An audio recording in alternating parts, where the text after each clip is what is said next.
Hello everyone, আসসালামু আলাইকুম। জীবনটা অনেক ছোট। এই ছোট জীবনে অনেক কিছু আসবে যাবে, এটাই স্বাভাবিক। তবু আমাদেরকে কিন্তু হাসি খুশি থাকতে হবে।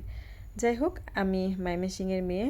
আমরা কিন্তু কচুর বড়া খেতে অনেকেই পছন্দ করি এবং আমাদের ময়মনসিংহের অনেক মজার মজার খাবার আছে।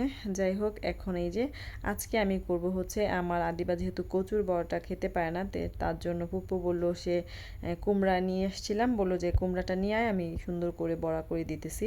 আসলে এই যে এটা কিন্তু কুমড়া থেকে দেখা যায় যে দিয়ে খুব সুন্দর হয়ে থাকে, কিন্তু আদিবার জন্য করতেছিলাম। মানে এটা এত সুন্দর এবং ময়মনসিংহে অনেকে হয়তোবা দেখেছেন, আমাদের গাঙ্গিনা পাড় কিন্তু এটাকে এভাবে কচুর বড়া বলে কিন্তু মানে বিক্রি করা হয়।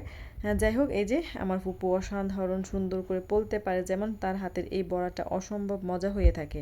আমিও অনেক সময় চেষ্টা করি মা ফুপুদের কাছ থেকে অনেক কিছু শেখার জন্য, এবং সে বলতেছিল একটা বড় সাইজের আলু নিয়ে আয়, আলু দিয়ে আমি সুন্দর করে করে দেবো। আর আদিবার তো আলুর বড়া খুবই পছন্দ।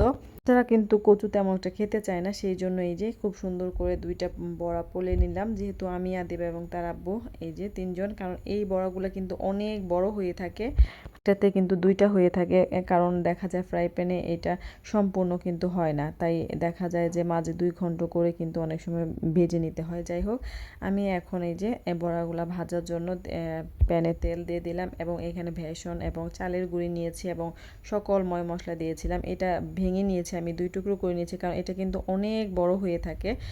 যেহেতু ফ্রাই প্যানটা ছোট ছিল, সেই জন্য আমি 2 টুকরো করে ভেজেছি। যত বড় হবে লম্বা হবে তত কিন্তু মুচমুচে হবে এবং খেতেও কিন্তু অসাধারণ মজা হয়ে থাকে। তাহলে নেক্সট টাইম কচুর বড়াটা আপনাদের সাথে শেয়ার করব। কচুর বড়া কিন্তু অনেক অনেক অনেক মজা হয়ে থাকে। এই বড়াগুলো কিন্তু খুবই মজা হয়ে থাকে। আমার ছোট ভাইয়ের যখন বিয়ে হয়, আমার পুপ্পি কিন্তু এই বড়াগুলা ডালা হিসাবে সাজিয়েছিল, মানে এত সুন্দর হয়েছিল, মানে কি আর বলবো, খুবই মজা ছিল। তারপরেও কিন্তু এই বড়াগুলা কিন্তু খেতে অসম্ভব মজা ছিল। ধন্যবাদ সবাইকে।